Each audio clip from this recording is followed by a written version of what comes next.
Welcome back to the channel. Thanks to all my new subscribers. There's been a bit of a resurgence in the last couple of weeks for some reason. It went very quiet after a huge influx. Today we're looking at two Healing 400Hs. I had one for probably 5 years, and it's just been a display piece. Of course, I've been very frightened to touch it because it's got a very live chassis when it's on the 240 volts, and secondly, it's got a selenium rectifier, and these were made in the very early 1950s, so you can imagine the condition of the parts in it. There is a few sticking points with the radio, and I'll show you those as I go through. I'm doing the older one first. The second red one is a project for in a couple of weeks. I must remind you that these do have a live chassis on them, so be ultra careful with them if you ever come across one. These are both in excellent condition. They don't have cracks or anything like that in them. The other ones I've seen, and there's been very few that I have actually seen, they have been damaged in some way, the cases, because the plastic on it is very, very, very brittle. Anyway, let's get into it. And did I mention that they competed with the Philips Tinnies series, and they lost out to those because they were much more robust. So if you drop this, that's the end of it. Okay, so thanks again to all the new subscribers, etc. And let's get into it. So let's have a look at these Healings. Now, they were, I believe, an American design, and they're quite unique because they're sort of narrow at the bottom than at the top, although this curves in a bit. So they're quite interesting. And of course the dial. So around the back, and they are AC/DC sets, we have a switch here which operates from or prevents you doing things with the AC power cord. Now this one does have its plug on it, so I do have the means to do that. AG Healing Limited. And this only goes in one way because of the, as you can see there, and that fits over this. So you can't get the polarity the wrong way around. And we've got a aerial and an earth there. So these open up in quite a strange way. You just pull these across. I think I haven't opened this one for many years.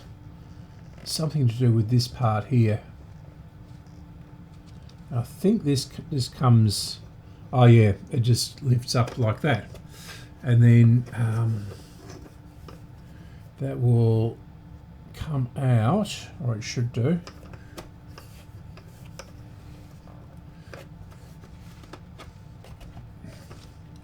It's back in there, and here it is inside. Now it's quite nasty in here, in this particular one. As I said, I've had this for many years, and not really done very much with it. Actually smells very, very bad too. So we have the 1 series valves here. So 1, 2, 3, 4.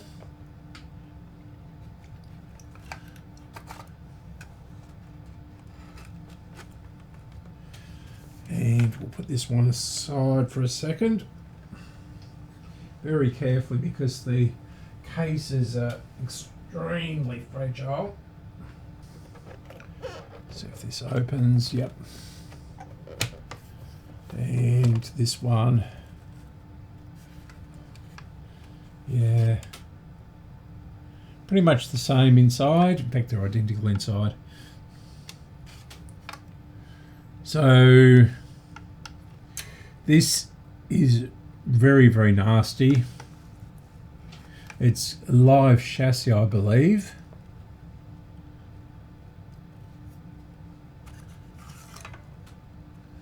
So, and we have our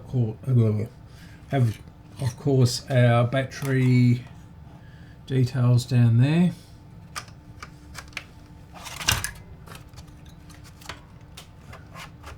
Up there like that. So we've got our cells there, and then we need a 67 volt battery for down the main battery. So it has a 1 IR5, a 1 T4, a 1 S5, and a 1 actually a 3Y4.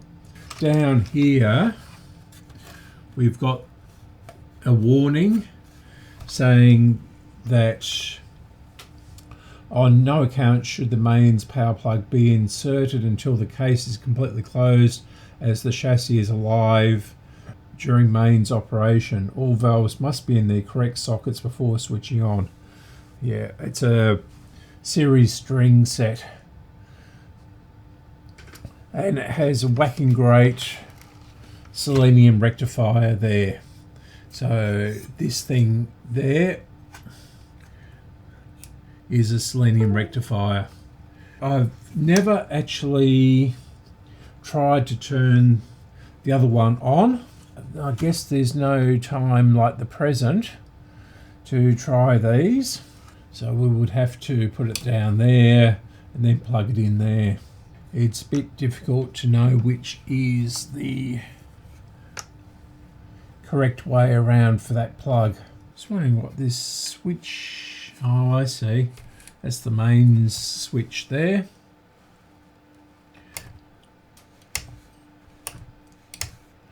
Right, and it is just clipped in with those metal clamp things which go over the, yeah. At least it's got a standard roller 5F speaker in it, so it should sound fairly good. Yeah, I'm a little bit reluctant to work on these because they do have the live chassis. And right, so I've replaced the power cord, and we'll just see if this fires up. We'll just watch the dim bulb. I still haven't got my proper setup fixed yet, but I do have another dim bulb. So let's bring this up very, very slowly.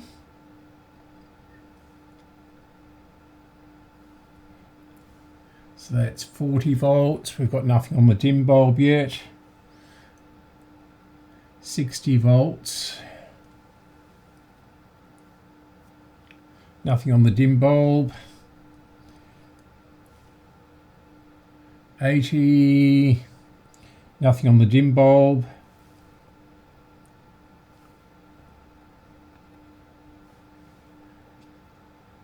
120. Nothing on the dim bulb. Now these should just really just fire straight up. when we get to the high enough voltage. 140, 180,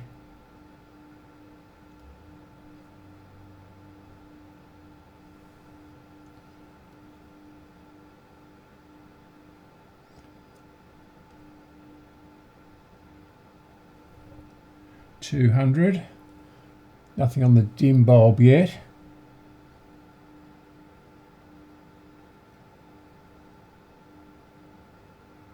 I think I can just hear it.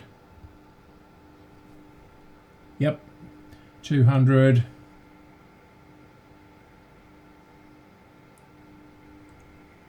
220.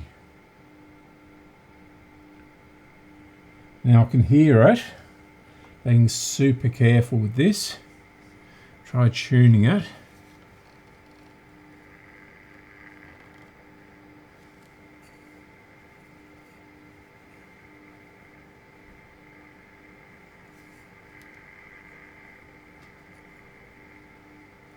It's not very loud.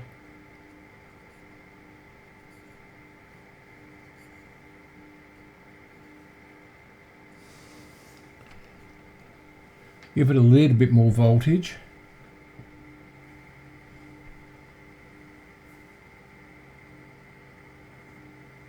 And we'll try doing the valves, if I can find anything to insulate me, because those clips and the shields on the chassis, I don't particularly want to touch that.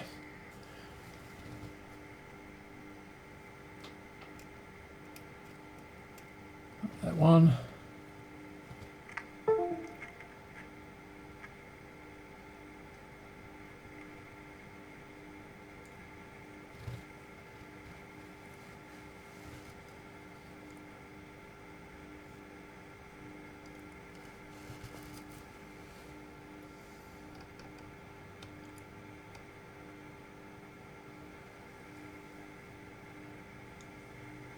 Right, so we do have the amplifier, but we don't have an oscillator by the sounds of it.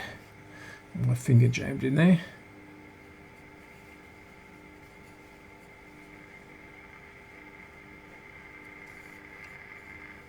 Yeah, no oscillator.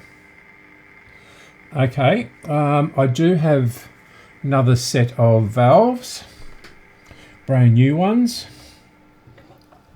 So we'll try swapping the valves out one by one and we'll go from there.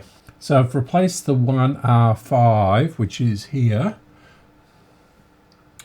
And there was a bit of a struggle because the clip doesn't want to go back. It's hitting all the components there, so the IF can, the then two capacitors and the tuning capacitor.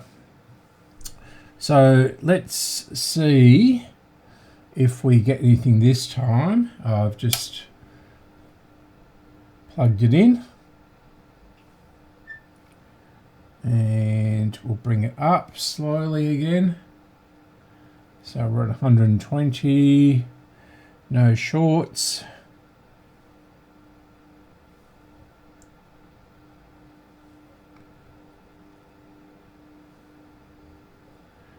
We're at 180.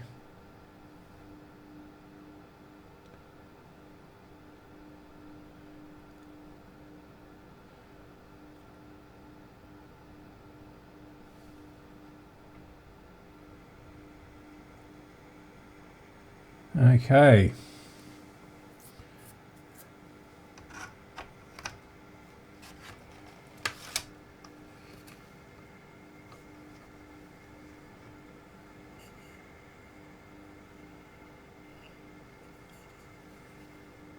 Still nothing.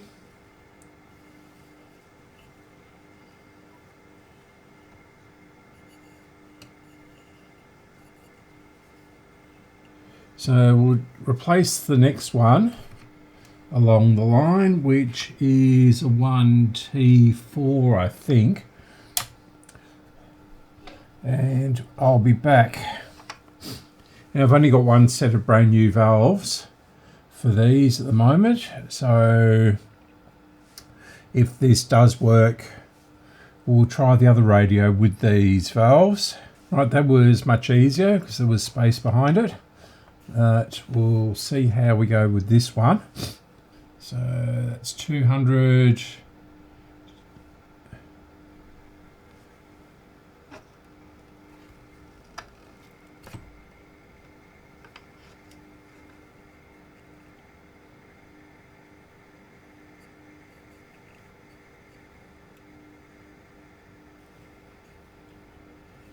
Still nothing.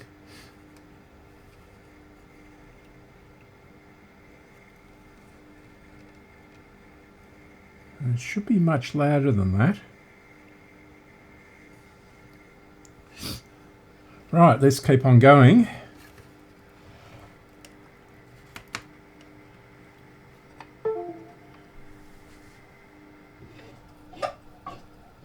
It is a bit louder than it was, but not very loud. Okay, 1S5 is in there. So I'll bring this up again.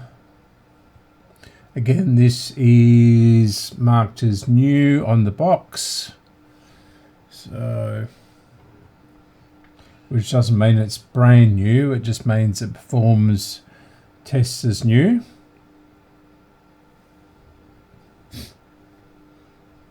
So we're at 200 and it's making different clicking noises.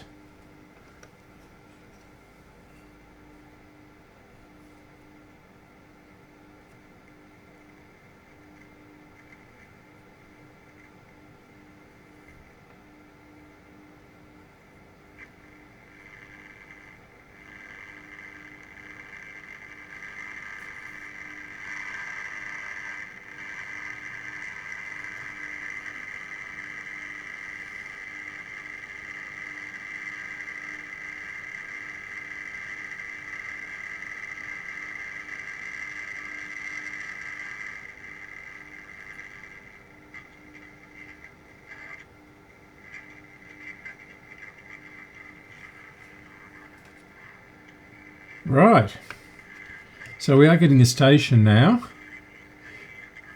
and it's at full volume.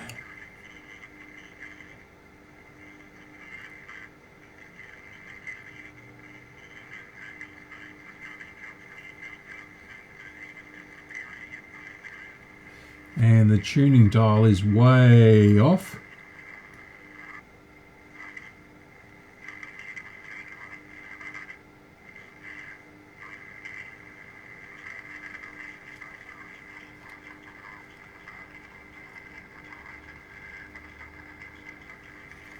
Okay, so we'll change our last valve, which is the amplifier valve, and is a 3Y4, I think.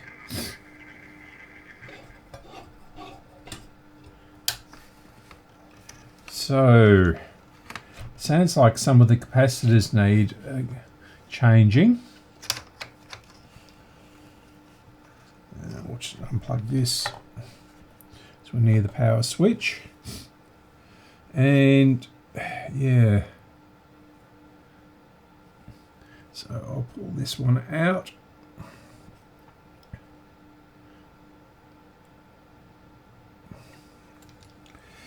I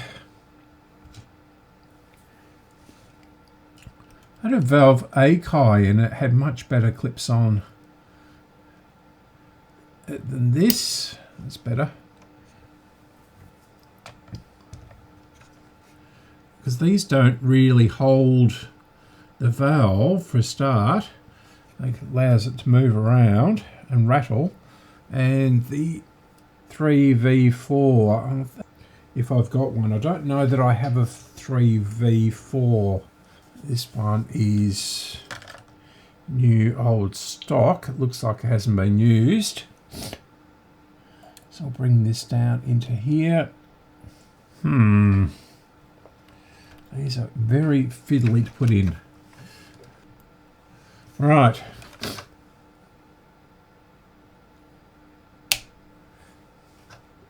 So if it doesn't work this time, it'll need new capacitors. I really suspect a couple of these capacitors, but one or two of them have been changed before by looks of it. So let's try this. At least we know it's working. But having said that, I did a Chrysler 11.7, one of those big square beast of things, yesterday, and was working absolutely beautifully, but I stupidly decided to change some of the really old caps in it, and it's just giving very, very bad feedback. Okay, so we're at 200.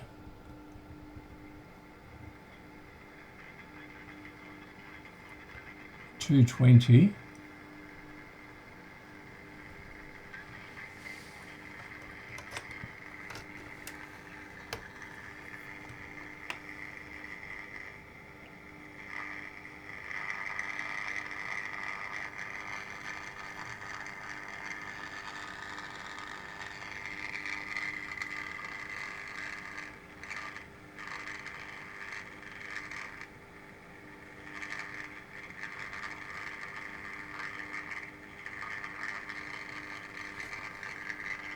The first one I'm going to change is this one down here.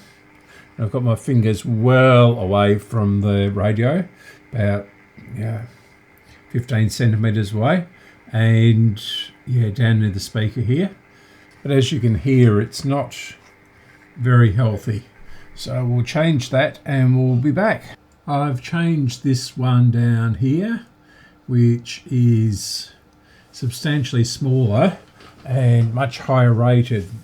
This one is a 12 volt 100 microfarad, and this one is 100 at 25 volts. So let's see how we go. And I'll bring this up again. So it's at 180, 220,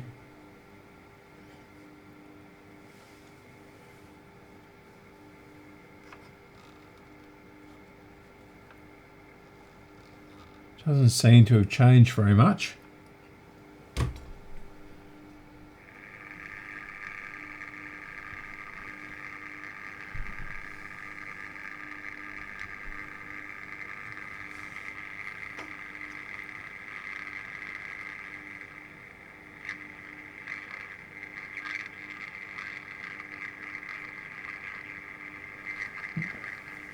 No, it really hasn't changed very much.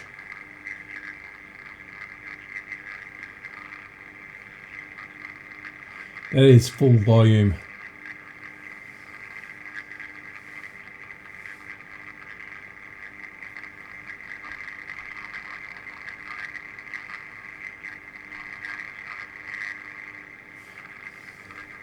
Sounds like the speakers had it.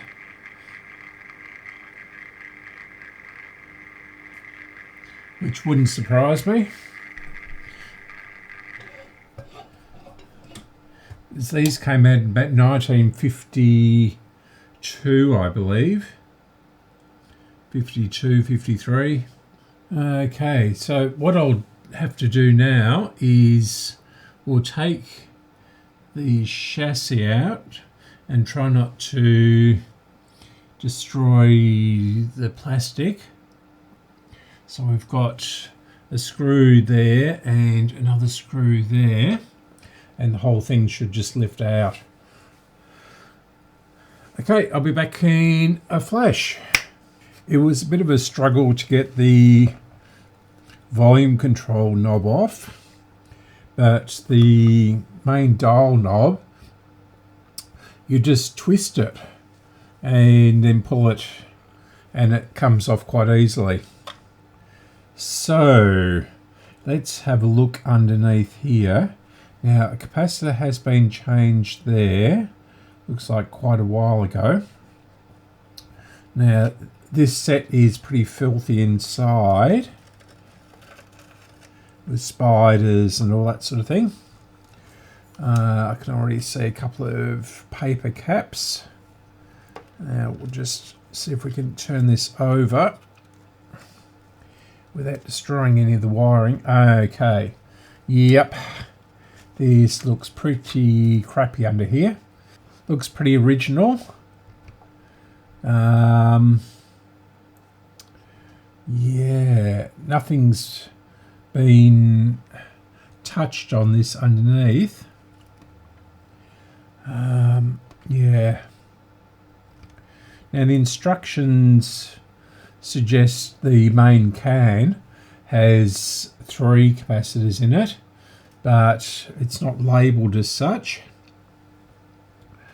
And yeah, this is going to be a bit of a nuisance. Oh gee, that one is completely wrecked.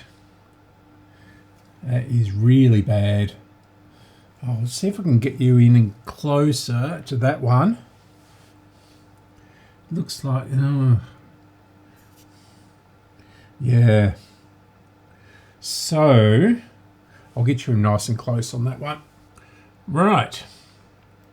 So, geez, that is really, really bad, isn't it? That is absolutely shocking. It's sort of crushed and melted and everything like that. Fortunately, we have the circuit diagram. This one over here, is this? No, I'll have to come back again. Oops, wrong way.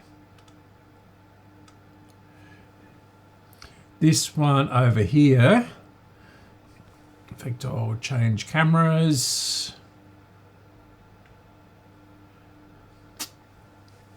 Yeah. So this one down here has spilt its guts. This one doesn't look much better. This one, geez, it's shrunk inside the paper wrapping. These 2 down here have completely melted away. So it's a wonder it worked at all. This is going to be fun because it's part of the chassis. Geez, that's, yeah, that is wrapped in the metal. So that is obviously going to be needed to be shielded. Yeah, I'm going to have to do a complete recap under here. And yeah, so I'll be back once I've finished that. I'll probably show a bit of a progress report as we go along, if I can make it safe. It's actually got quite a nice tuning gang boss on it there. Yeah, so this one has definitely got to go first, and yeah, it's sort of, I don't know why they've yeah, very dodgily put together as per normal with Healing. Healing made sort of average sets, not good ones, not terrible ones, but sort of the lower end of the market.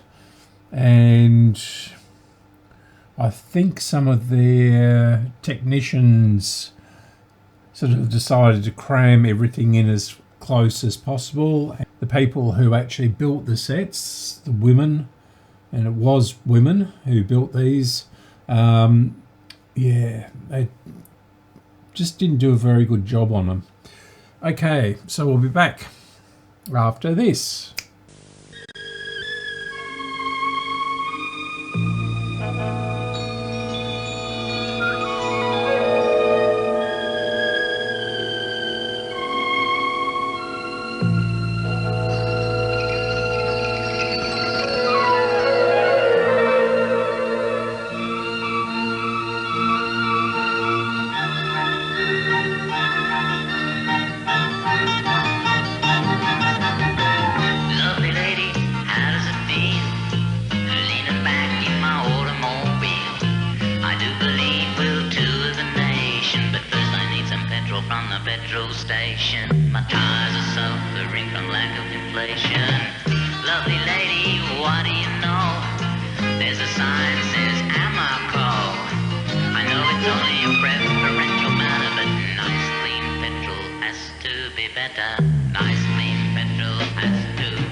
I don't believe I've ever seen such a mangled cap in all my radio days.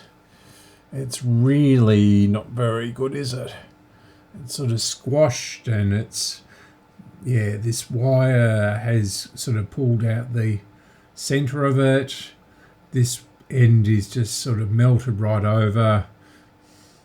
It's a 0.005. Yeah. So, I doubt that it would actually be working at all. And it's down here, and there's sort of wax over everything, so that's going to need a very good cleanup. One thing I've noticed doing this is that both halves of the case are the same moulding, which is, yeah, well, I guess that's one way of saving costs. I thought they sort of looked the same, but yeah, they're exactly the same. Anyway, I've done these horrible sticky things. So there's 5 of them there, and they're in the front end up this end. So we'll see what that has done. We'll bring the variac up slowly. So that's 60 volts, no shorts. 120, no shorts. 180, no shorts.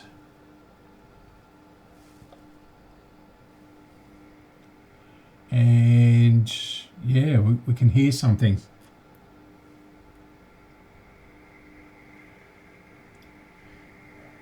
And the volume control is probably about 1/3. It seems to have been successful so far, although the speaker still sounds ratty. I bet you, well, I can see a couple of holes in it already. I'll have to take that out, I guess, and see what it's doing. But we seem to have liftoff again. And you can see what we've done so far. Yeah, it's all down here. So it's looking a lot better. Now just these 5 up this end, or 6. I'll have to do something with that. Might slide out or something like that. Probably won't, but we'll see how we go with it. A couple of those 2 really bad ones had been replaced before. They were United Capacitor Company, or whatever you call it, UCC ones. So they had been replaced because the rest of them are Ducon ones. So it's obviously getting very hot, and we'll have to have a look at that.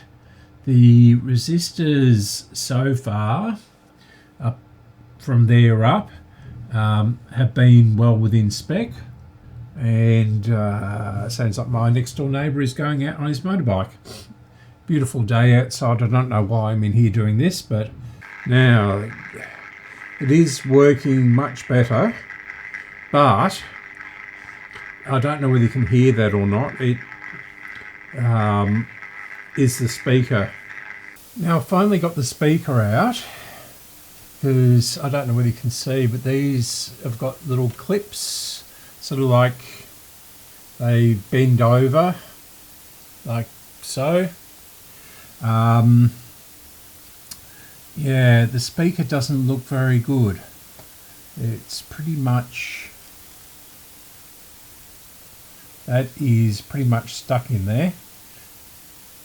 So it looks like it's been down the beach or something like that. It's got lots and lots of sand in there. Yeah, I don't know quite what I'm going to do with this yet, but we'll see. Bring it up. That doesn't smell too crash hot. Look at all the valves and everything. So I'm just worried that the selenium rectifier is going to blow up and stink the whole house out for months on end. So I'll try vacuuming it out and we'll see if that improves it any.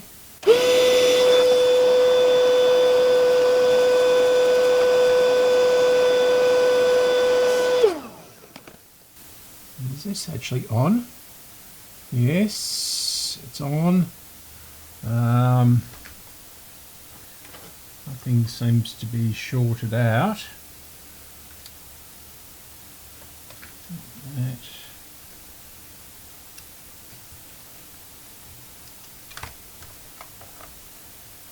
Maybe it is, maybe it was touching on the battery terminals.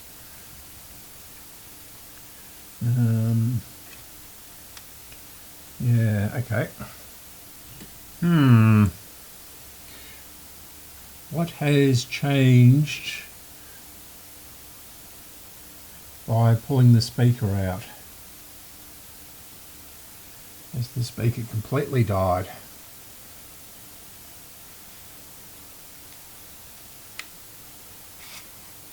Well, that is absolutely stuck in there still. So, I think I'm going to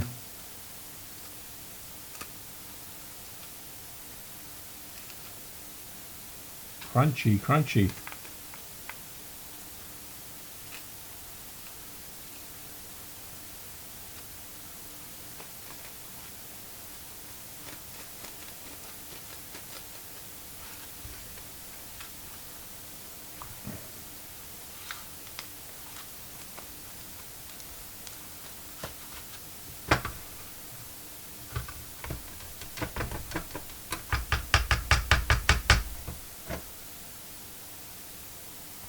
Yeah, this has been down the beach or something and it's got sand in there. So let's try it again. It's making a noise now. Actually, I can see something not quite right down there.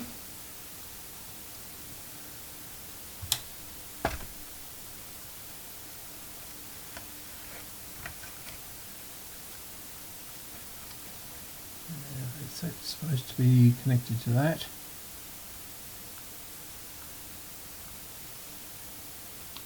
Yeah. Not sure that that capacitor is supposed to be touching that or soldered onto that, but seems to be soldered on. So we'll try again.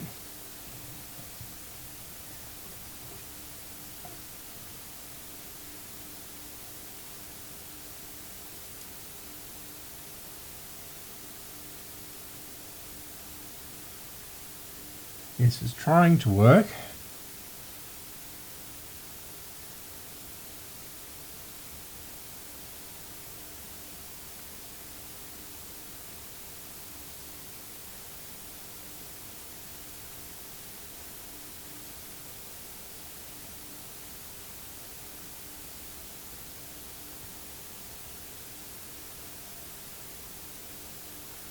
The valves are very red.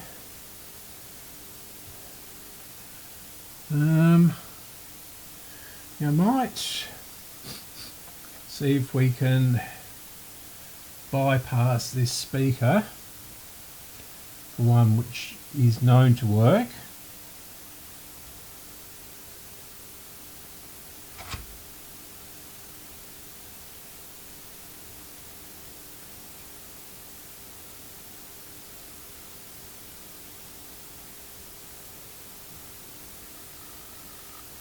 Yes, we're getting noise.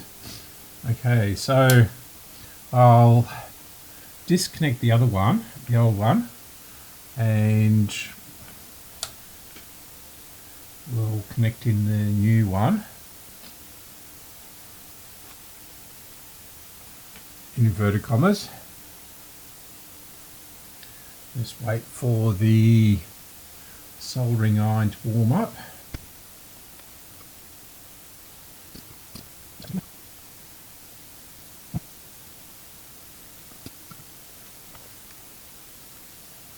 Okay, I'm back with the speaker tacked across there, and this one just connected there.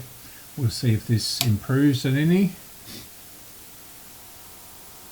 It sure does.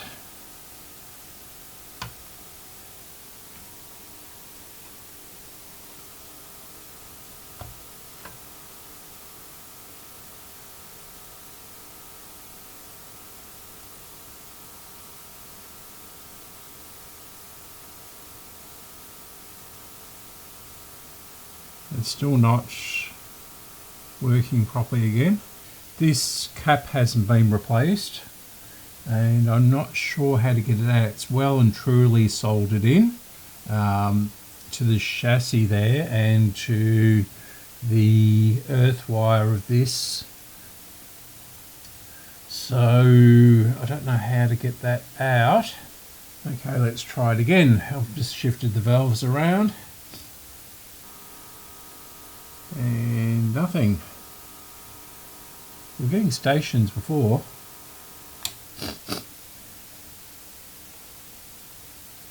Now, we've got an external antenna on this one, I think.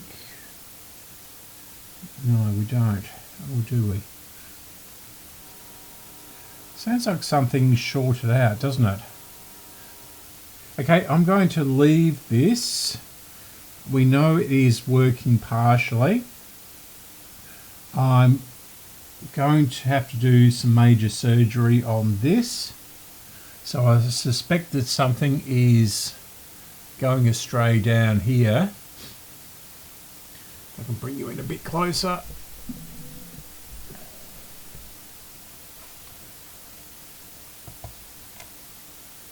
So down here we've got one of the wires coming in,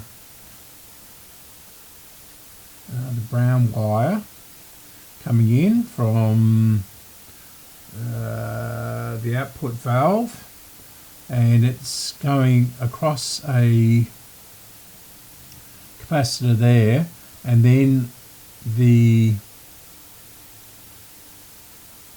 main output is also connected to that point there, and then it goes across to the speaker terminal.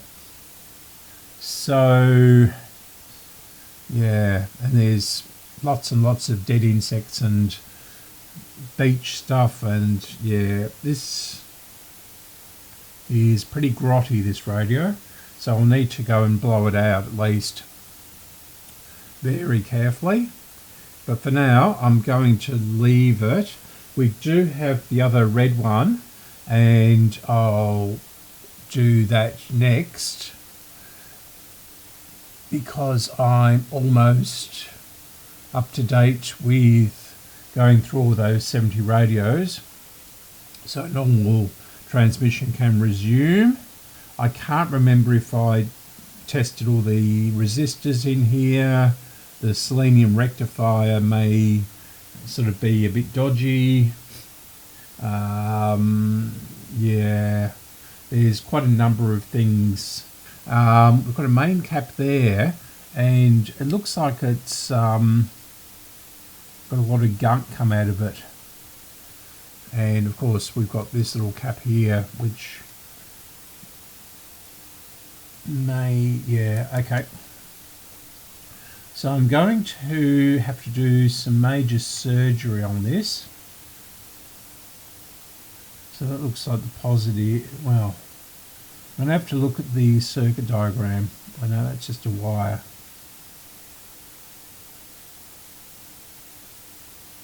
So this looks like the positive here, and this is the negative, which goes off to the speaker.